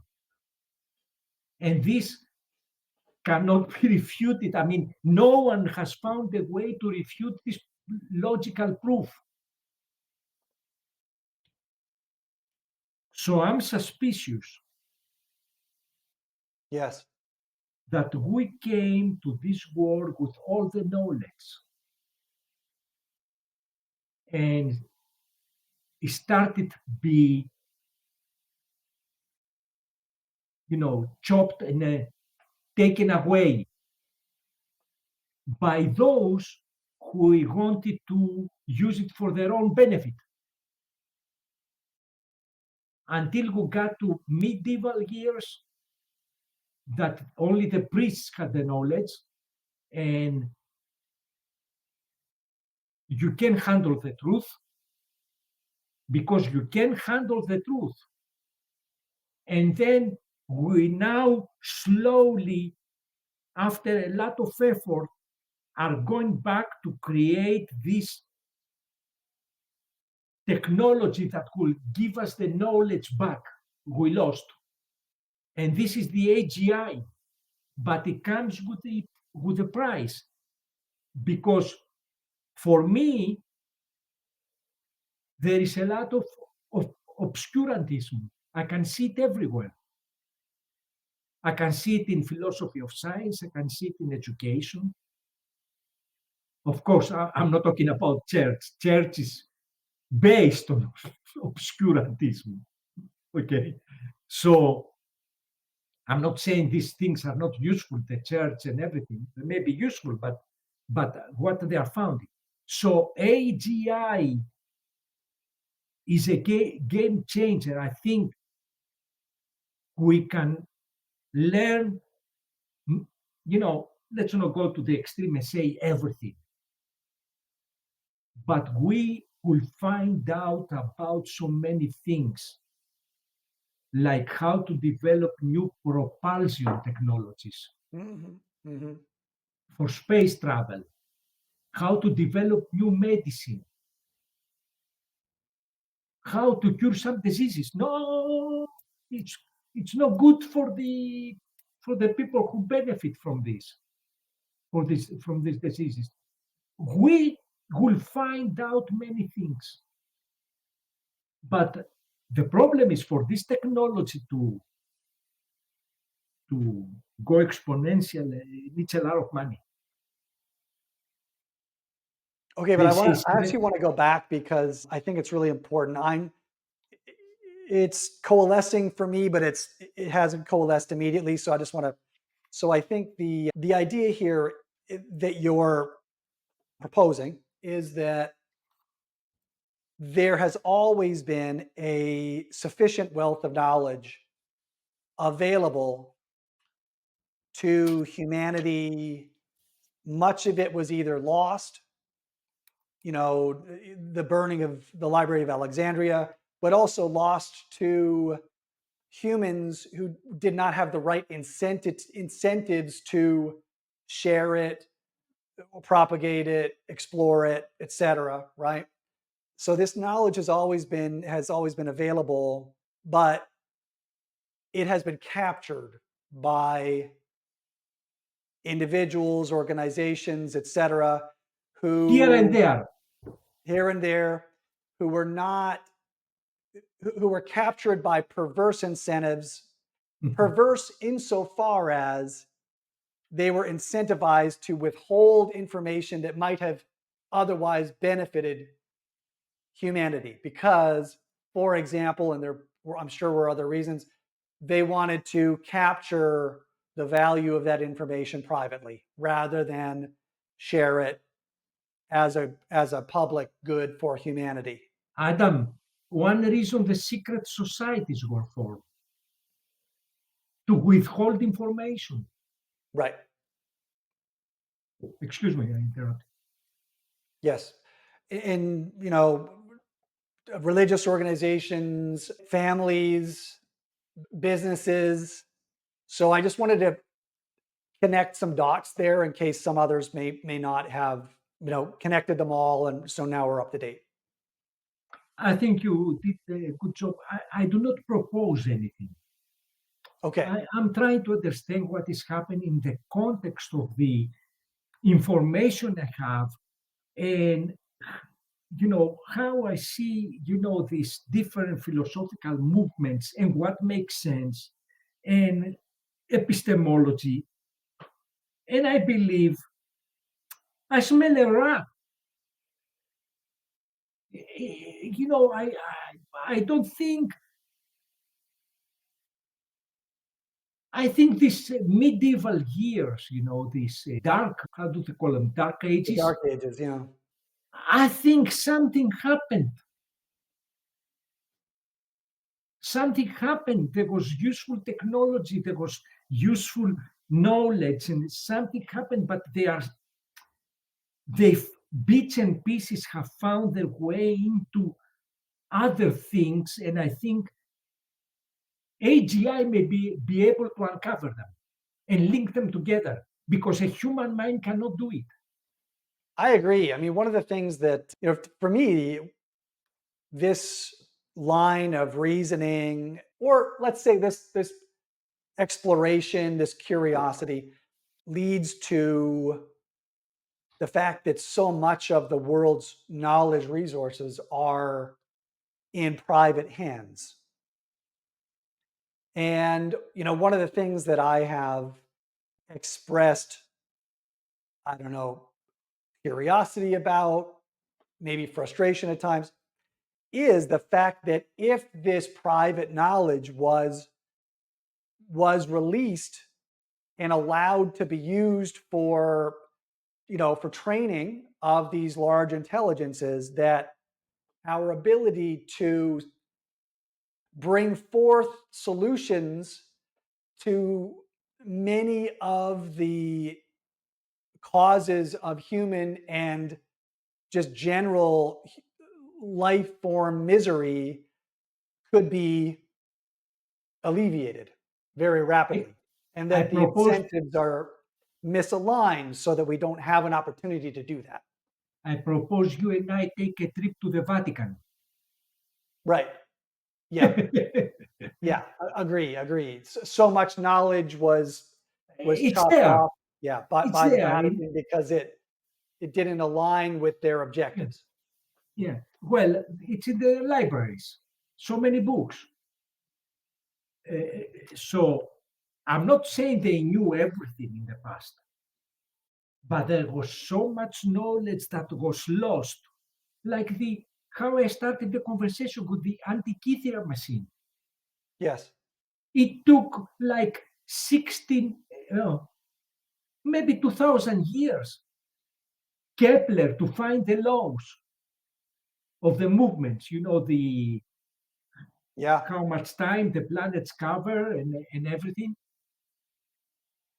I mean, 2,000 years, the burning of the Alexandria Library took away from the knowledge of people. Only that area. Imagine what else happened. But AGI is a game changer, but at a high price. I think on the scale, this is personal, uh, how I see it, estimate. Maybe the time is years here. I don't know. We are near the exponential, where the exponential starts in the linear scale. On the linear scale, we are someplace here, 15, and then, or 13, AGI maybe in 5 years, the way it's going. Right. Yeah, it's going to be there because they will be able to put together the data centers and the inferencers in the models. Yes. And I wish I were 25 years old working on this, but there are now more, like my nephew, younger people, they're studying computer science, he's 20, and they are ready to work on this. They have the energy and everything, to work on this. And when he programs, I can't even see his hands.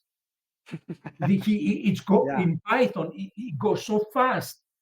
I mean, I say, what is this? And he's laughing. Yeah. And probably, from.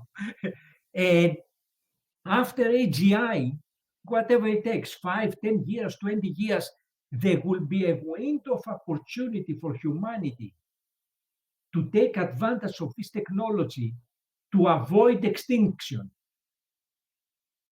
Or, as Musk says, become interplanetary to avoid extinction. Because there will be new technologies, this powerful brain will be able to develop new propulsion technologies. Mm-hmm. Because to become interplanetary, this is the mistake of Musk. We cannot do it with rockets. Yes. And solid or liquid fuel. I mean, it's impossible. 95% of the payload of a rocket is fuel. to leave Earth. We cannot do it with that.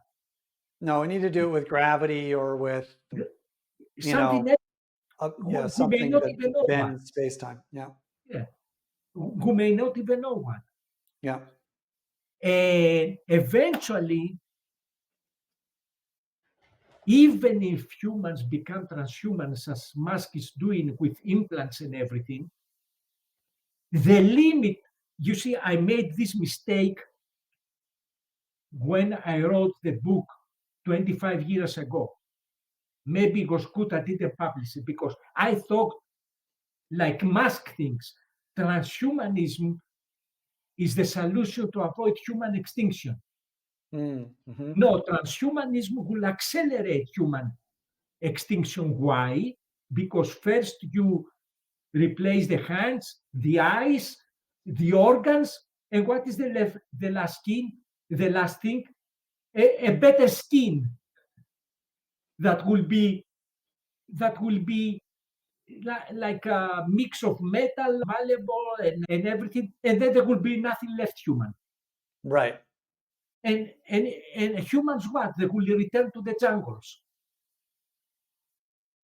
Initially, they will fight with EMP weapons until they are defeated, and then they will become like animals. So transhumanism will not, maybe the beginning. In my view, Okay. unfortunately, so we can wrap up this. But it's the same kind of problem as the great-grandfather who gives his son an axe, and the son replaces the handle, and then his son replaces the axe head, and then he gives the hammer to his son, or the axe to his son, and the question is, well, is it the same axe? Right? Well, Aristotle would say it has the soul of an axe. Right. The So soul is, can we say the same but thing about transhumans? yeah, it has the soul of it. But what is soul anyway? The idea is that these beings will be 1,000 times more powerful and capable than humans. Right. Like you described the evolution of the tools. Mm-hmm. I mean, the practical issue. The idea would be the same. It would be in a empiricist sense, it will be the secondary quality. The primary quality is how you look, and the secondary quality is,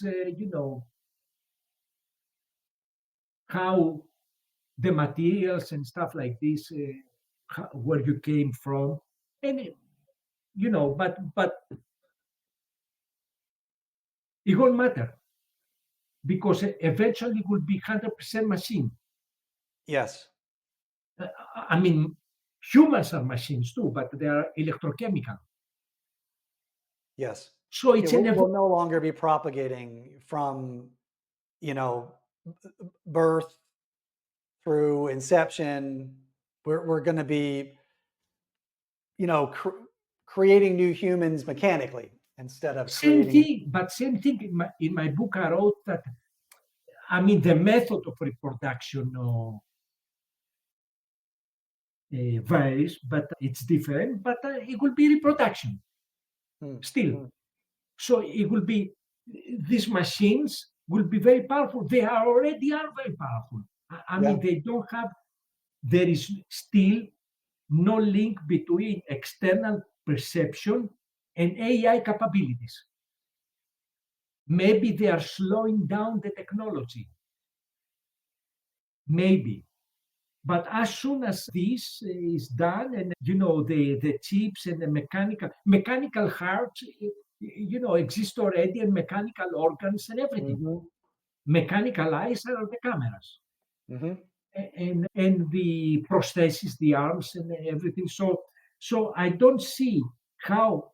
That's why I say the present form of humans will not be part of them, the unlimited possibilities.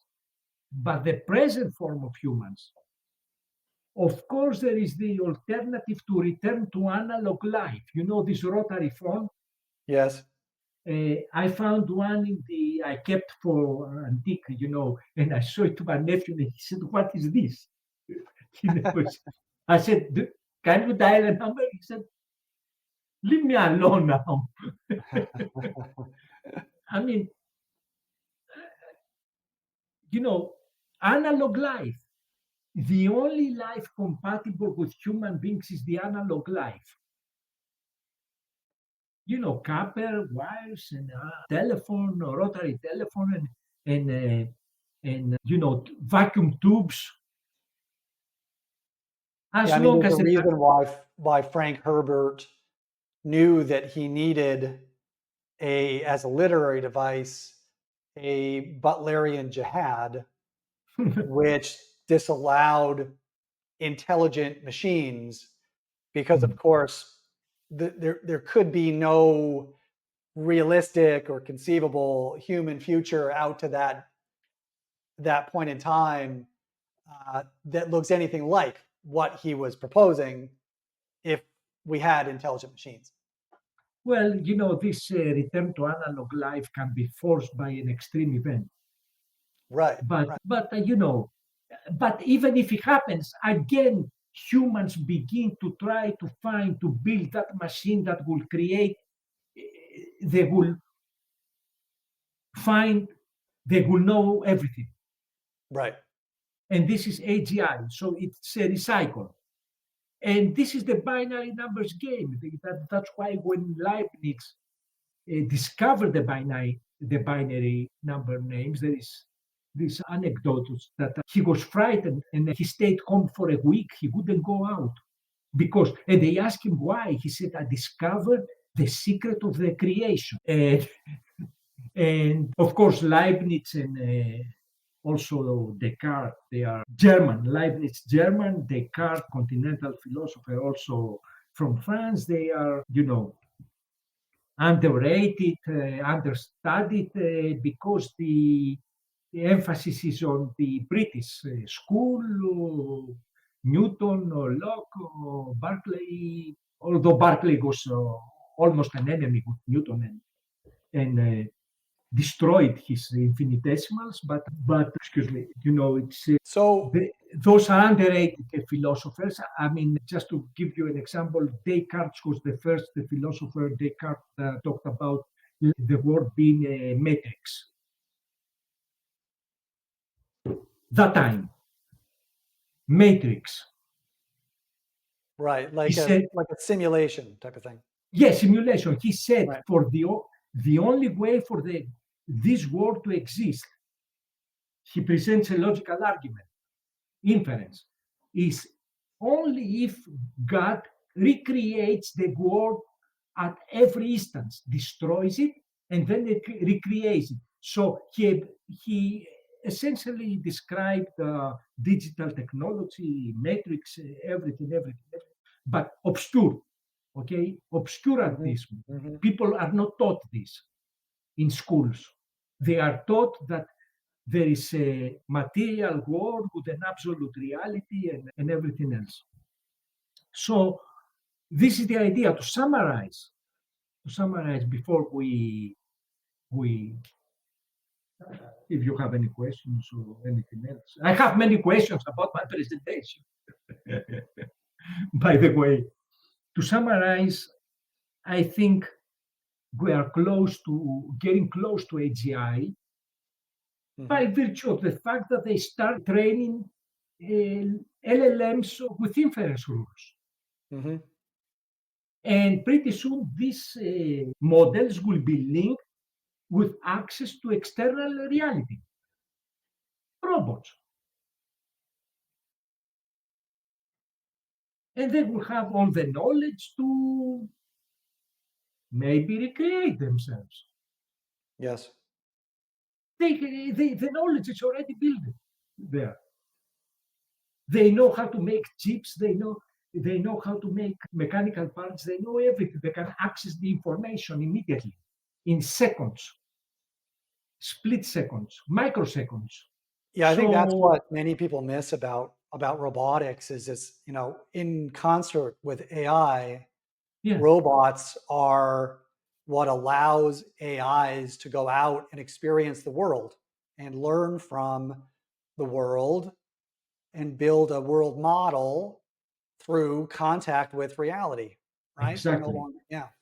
And this is also how conscious develops, because the most probable theory for conscious is people think they are conscious because they think other people are conscious. So of course, the conscious machines may have a different form and sentience and things like that. It will be different form. People make the mistake to try to equate, completely the humans and the machines, Mhm.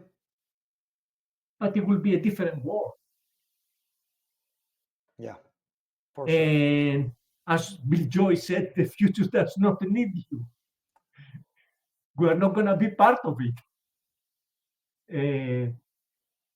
And Well, I mean, as you say, I've got an explosion of questions. I know you said you've got questions, about your own presentation. Well, it's that curiosity, I'm sure, that motivates a person to put together this kind of presentation. Um, no one paid you to put this together. You constructed it from your own curiosity in an effort to put this knowledge out into the world, for which, I am very grateful. And sadly, we're going to have to do any follow up in another session, I think, because you and I both probably have to get on to other things. I did want to thank you for putting all the effort into this, for sharing, for being so open minded. And I'll just say that clearly, financial markets, this is just one more externality that has been imposed on us by financial markets by enticing you to spend your time figuring out how to build trading strategies instead of publishing a book on these topics 20 years ago or whenever that might have been on your mind. So I'd love to circle back to this. I did want to ask you, besides this, what else are you working on these days? apart from markets, of course. Yes. Yes. Well, during COVID, I worked on a novel. The theme is about my hero who accidentally takes a trip to Mars. Accidentally. I mean, something happened. And Uh-huh. his name is Noel, which is an anagram of Elon. So during that trip, with some other people, they discussed things about transhumanism, philosophy, economics, the things we were talking about here. We're talking about. And they go to Mars, and I'm talking about chance because getting back to Earth was a streak of, winnings instead of one lose and you gone. There are always problems. And, I'm trying to explain the problems that interplanetary travel has. And, I'm looking for a literary agent. I haven't done much on this because I'm busy with other things. And I'm designing a website where I will be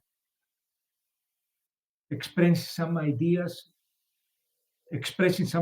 about AGI, and I'm going to focus on the window of opportunity. Excellent.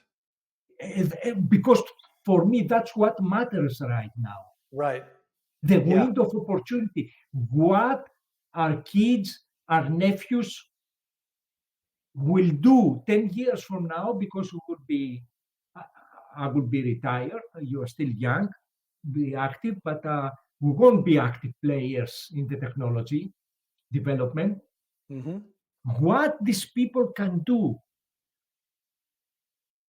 to make the human condition better. I'm thinking of doing this website apart from the markets, you know, Well, markets. a guy's got to make a living while he's Yeah, pursuing. markets is where the money Yes, is. yeah. Who's gonna pay you to talk about modus ponens Uh, or model? No one. I mean, Well, I philosophy. would certainly love to be part of that journey to whatever extent you're interested in sharing. I would love to read your novel if you'd like some, to discuss it or any comments on it. I would be very delighted to, You support see, your if you work. have 2 minutes, Sure. writing a novel is very hard because there is a violent departure from scientific writing to novel writing. You Sure. cannot use certain words, you cannot use passive voice, you cannot use many Mhm. adverbs, ly type of stuff. So for me, but who helped me? Guess who helped me? The language model. Exactly, AI helped me. AI helped me. Without AI, I wouldn't be able to do it. Yes. Scan my text, and the AI told me, "Hey, look here, dummy, you go there and take that advert because you don't need it, Yep. or Yep. take these, that, those out because you don't need them. Hey, Right. here you have dummy, you have passive voice here." Yep. I mean, Yeah. It's just a phenomenal editor. A Great, I great help. started with 90K words, 90,000 words, and the AI got it down to 65K. Oh, brilliant. That's great. Imagine, because Yeah. it took all the, you don't want in novels, you don't want verbose and an extra, you know, you want to have the conversation, just what you want to say, lean and mean, Right. and Right. to the point. To the point. You don't want narratives there. Yeah. Uh, Side quests and distractions from the primary thread. yeah, from the primary, objective of the discussion, and it was a challenge. But initially, I had time due to the lockdowns and things like that. But Yeah, right. Well, that's exciting. I can't wait to see how that of evolves course, for you, and yeah, I'd love to be part of your journey. Sadly, I do have to go, yeah, I have to. and I'm sure you do too. Again, thank you so much for this. This has been extraordinary, and I look forward to sharing it, and I look forward to circling back in the near future and addressing some of the many questions that spin out of this very naturally. Thank you for having me. It's always a pleasure to talk to you. You are one of my top three favorite quants in the markets. I think you are, if probably the top one in the markets. And I have learned a lot from you, from your quantitative work. And thank you very much. That's very kind, and the feeling is mutual. And I look forward to doing it again soon. Thank you. Thank you, Adam. Thank you. Sorry to interrupt, but I did want to take a quick second to remind our listeners that the team works really hard on these podcasts. We spent a lot of hours trying to get the right guests, and we do a lot of prep work to make sure that we're asking the right questions. So if you do have a second, just do hit that subscribe button, hit that like button, and share with friends if you find what we're doing